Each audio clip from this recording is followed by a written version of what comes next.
نحمدہ و نصلی علی رسولہ الکریم اما بعد فاعوذ باللہ من الشیطان الرجیم بسم اللہ الرحمن الرحیم اما بعد ناظرین، یوٹیوب کے تمام دوستوں کو حکیم عبدالستار باسر کا سلام قبول ہو۔ آج کی اس ویڈیو میں ہم آپ کے لیے لے کر آئے ہیں ایک انوکھا ٹاپک۔ آج ہم بات کرنا چاہتے ہیں جریان کے بارے میں، جس کو پنجابی میں دھات، اردو میں جریان، انگلش میں ماڈرن لینگویج میں سپرمیٹوریا اور آیورویدک میں شکر پرمیہ کہتے ہیں۔ ناظرین، بات کو آگے بڑھانے سے پہلے میں آپ کو یاد دلاتا چلوں کہ اگر اب تک آپ نے میرا چینل سبسکرائب نہیں کیا تو برائے مہربانی چینل کو سبسکرائب کر لیں اور آئیکن بیل کو دبا لیں تاکہ آنے والی تمام ویڈیوز آپ تک پہنچ جائیں اور آپ کو اس کا نوٹیفیکیشن آ جائے اور آپ اس کو دیکھ سکیں۔ ناظرین، یہ جاننے کے لیے کہ جریان کیا ہوتا ہے، اس مرض کی تعریف کیا ہے، اس کی وجوہات کیا ہیں، علامات کیا ہیں، ایلوپیتھی علاج کیا ہے، یونانی علاج کیا ہے اور ہومیوپیتھک علاج کیا ہے، اور اس میں غذا اور پرہیز کیا چلتی ہے، یہ جاننے کے لیے ویڈیو کو آخر تک دیکھیے گا۔ تو چلیں شروع کرتے ہیں بات کو۔ سب سے پہلے ہم بات کرتے ہیں مرض جریان کی تعریف کی کہ یہ ہوتا کیا ہے۔ ناظرین، جیسا کہ نام سے ظاہر ہے کہ جریان کا مطلب ہے کسی مقام سے کسی چیز کا رطوبت کا جاری رہنا۔ جریان خون ہو تو خون کا جاری رہنا، یہاں سے ہماری مراد جریان منی ہے۔ جریان کا معنی اور مطلب یہ ہے، اس کی تعریف مرض یہ ہے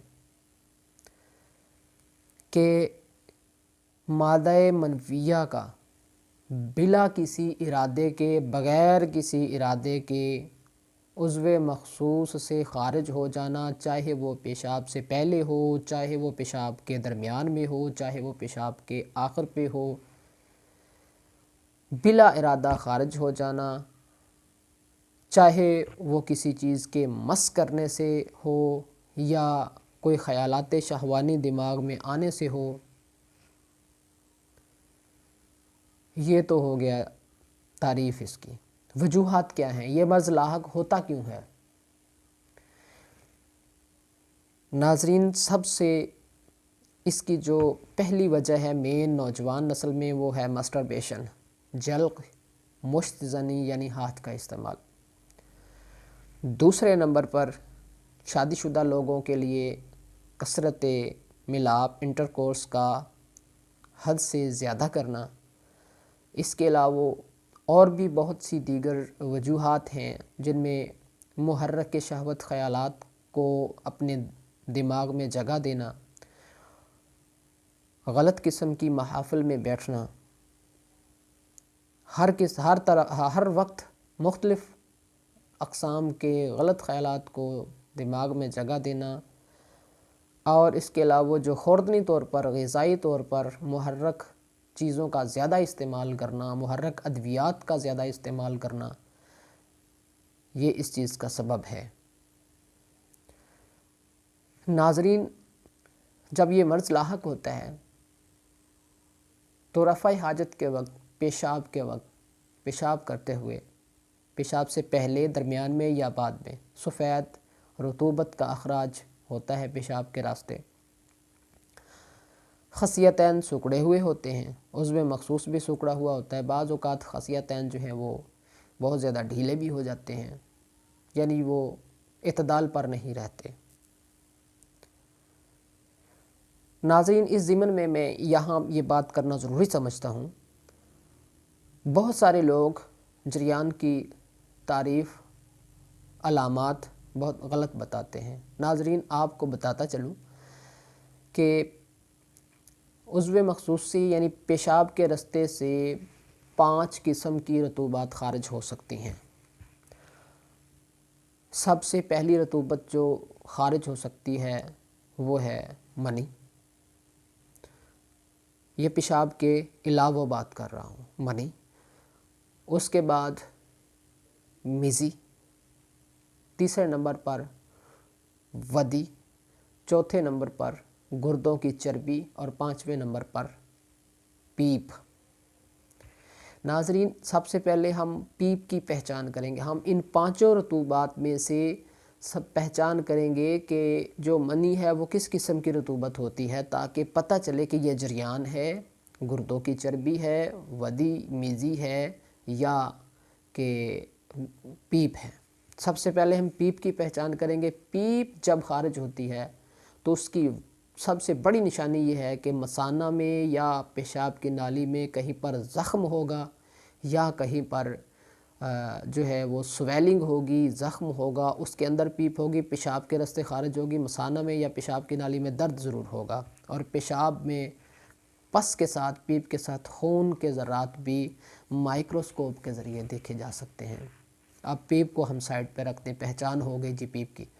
اس کے بعد آ جائے گردوں کی چربی۔ گردوں کی چربی انٹرکورس کے بعد جب ہم پہلا یورن ڈراپ کرتے ہیں تو وہاں پر اس کے ساتھ وہ خارج ہوتی ہے اور گردوں کی کمزوری کی علامت ہے۔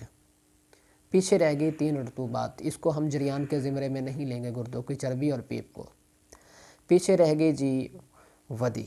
ودی جو ہے یہ ایک مخصوص قسم کی سیکریشن ہے، جس کو ہم نیچرل سیکریشن کہہ سکتے ہیں۔ جب پیشاب کی حاجت ہوتی ہے تو نالیوں کی تراوت کے لیے قدرتی طور پر آ جاتی ہے، اس کو بھی جریان کے زمرے میں نہیں لیا جا سکتا۔ جو میزی ہے وہ عضو تناسل کے تناؤ کے وقت جو ہے وہ جسم عضو مخصوص کی نالیوں میں آ جاتی ہے، تاکہ اس کی نالیوں کو تراوت پہنچائے، لوبریکیٹڈ کر دے، تاکہ منی جو ہے وہ انزال کے وقت پھسل کر باہر نکل سکے۔ اور اس طرح سے قدرت کا یہ نظام ہے کہ اس سے جو ہے وہ انٹرنل وینز جو ہیں، رگیں جو ہیں وہ مجارہ منی جو ہے وہ ان کے اندر زخم نہیں آتا، زخم سے بچاتے ہیں۔ چلیں جی، اس کے بعد یہ ودی اور میزی بھی ہوگی۔ اب آخری چیز جو منی ہے اس کی پہچان یہ ہے کہ یہ ایک خاص قسم کی بو رکھتی ہے۔ یہاں سوال یہ پیدا ہوتا ہے کہ بہت سارے مریض جو ہیں وہ فون کرتے ہیں کہ حکیم صاحب یہ عضو تناسل کے تناؤ آ جانے پر بہت ساری رطوبت خارج ہوتی ہے، تو بھائی وہ میزی ہے، لیکن چونکہ جو میزی پیدا کرنے والے گلینڈز ہیں وہ حد سے زیادہ کمزور ہو جاتے ہیں اور وہ سیکریشن جو ہیں کنٹرول نہیں کر پاتے، تو جس کی وجہ سے وہ حد سے زیادہ بہنا شروع ہو جاتی ہے، لیکن اس کو بھی ہم جریان کے زمرے میں نہیں لے سکتے۔ بہرحال وہ کمزوری کی علامت ضرور ہے اور انسان کو کمزور ضرور کرتی ہے۔ اچھا جی، اب منی کی پہچان ہو گئی کہ یہ جی منی آ رہی ہے جی، ٹھیک ہے جی، جریان کا مرض ہے جی، تشخیص ہو گیا مرض۔ اب اس کے بعد علاج کی طرف آتے ہیں۔ اس میں ایلوپیتھی میں، ماڈرن سائنس میں پوٹاشیم برومائڈ کا بے دھڑک استعمال کیا جاتا ہے، جو کہ انتہائی نقصان دہ ہے، اس کا کوئی افاقہ بھی نہیں ہوتا، اس لیے اس کے علاج پر ہم زیادہ گفتگو نہیں کرتے، یہ کوئی اتھینٹک علاج نہیں ہے۔ اب بات کرتے ہیں یونانی علاج کی۔ تو یونانی علاج میں جب مرض کی تشخیص ہو جاتی ہے تو پھر یونانی علاج میں بہت ساری چیزیں ہیں، بہت ساری نباتات ہیں جو اس ضمن میں استعمال کی جاتی ہیں اور استعمال کر کے اس سے فائدہ حاصل کیا جا سکتا ہے۔ ایک نسخہ میں آپ کو بتا دوں گا، اس کو نوٹ فرما لیں، بنا لیں، آزما لیں، بنا بنایا ہم سے مل بھی سکتا ہے۔ آپ اس میں سالب مصری لے لیں، سالب پنجہ لے لیں، برابر وزن جتنا بھی وزن ڈالنا ہے، سالب مصری لے لیں، سالب پنجہ لے لیں، تال مکھانہ لے لیں، سنگ جراحت لے لیں، تباشیر کبود لے لیں، سمندر سوکھ لے لیں، بیج بھنگ لے لیں، بیج بند لے لیں، مغز تخم کونچ لے لیں، آرد سنگھاڑا لے لیں۔ یہ چیزیں برابر وزن لے کر ان کو پیس کر صفوف بنا لیں۔ 6 ماسہ صبح اور 6 ماسہ شام ہلکے پیٹ نیم گرم دودھ کے ساتھ استعمال کریں، اور قبض نہ ہونے دیں۔ اگر معدے کا مسئلہ ہے تو اس کے ساتھ کوئی ہاضم بھی استعمال کریں مزاج کے مطابق، تو یہ انشاءاللہ سپرمیٹوریا آپ کا جڑ سے ختم ہو جائے گا۔ اب بات کرتے ہیں کہ اس میں ہومیوپیتھک والے جو ہے، ہومیوپیتھک طریقہ علاج کے مطابق کیا چیز استعمال کی جاتی ہے۔ ہومیوپیتھک میں اس کے مختلف طریقے ہیں۔ کلکیریا فاس بھی استعمال ہوتا ہے۔ اگر یہ منحصر ہے مواقع کے اوپر، اگر آپ کے پاس سخت قبض ہے اور صبح اٹھنے پر جو ہے وہ قبض کی وجہ سے جریان ہوتا ہے تو اس میں نیکس وامیکا استعمال کیا جاتا ہے۔ اگر مسٹربیشن کی وجہ سے ہے تو کلکیریا فاس استعمال کیا جاتا ہے۔ اگر خواہش کمزور ہے تو سلیشیا استعمال کیا جاتا ہے۔ رفع حاجت کے وقت اگر سپرمیٹوریا کی شکایت ہے تو اس میں ایسڈ ایسیٹک استعمال کیا جاتا ہے۔ اس کے علاوہ کلاڈیم بھی استعمال کیا جاتا ہے، آرم بیٹ بھی استعمال کیا جاتا ہے۔ غذا کے بارے میں یہ ہے کہ آپ موسم کے مطابق زود ہضم غذا استعمال کریں، ثقیل غذا استعمال نہ کریں جو معدے پر بوجھ بنے۔ کھانا جتنا بھوک ہو اتنا کھائیں، کھانا 6 گھنٹے کے بعد کھائیں۔ جب زود ہضم غذا استعمال ہوگی تو اس سے کانسٹیپیشن یعنی قبض نہیں ہوگی، تو نظام ہضم درست رہے گا، اور غذا جو بھی کھائی جائے گی وہ اور دوا جو بھی کھائی جائے گی وہ جسم پر اثر کرے گی، اور اس طریقے سے آپ اس نامراد مرض سے چھٹکارا حاصل کر سکتے ہیں۔ ناظرین، میں امید کرتا ہوں کہ یہ انفارمیٹیو ویڈیو آپ کو بہت اچھی لگی ہوگی، بڑی یوزفل ہوگی آپ کے لیے، اس بات پر کہ آئندہ ایک نئے ٹاپک کے ساتھ ایک مرتبہ پھر آپ کی خدمت میں حاضر ہوں گے۔ تب تک کے لیے میں آپ تمام دوستوں سے اجازت چاہتا ہوں۔ اللہ حافظ۔